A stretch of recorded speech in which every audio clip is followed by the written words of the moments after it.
झारखंड में गुलाब चक्रवात का असर बेअसर रहा तो वहीं बंगाल की खाड़ी में नया निम्न दबाव का क्षेत्र बन गया, जिसने चक्रवात का रूप धारण कर लिया और इसका असर झारखंड में भी देखने को मिल रहा है।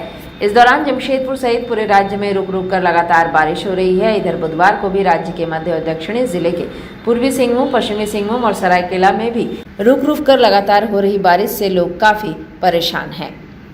कहाँ जा रहे हैं? जी हम निकाल के लिए जाना चाह रहे थे, पर 3 दिन से ऐसा बारिश आ रहा है कि कहीं जा नहीं पा रहे। मौसम विभाग ने बोला है हमें कि मौसम अभी बहुत ख़राब चल रहा है, तो 3 दिन से हम लोग बहुत प्रॉब्लम है। हम लोग दूसरे कहीं आ नहीं जा पा रहे। हम लोग बहुत ही दिक्कत का सामना करना पड़ रहा है हम लोग को।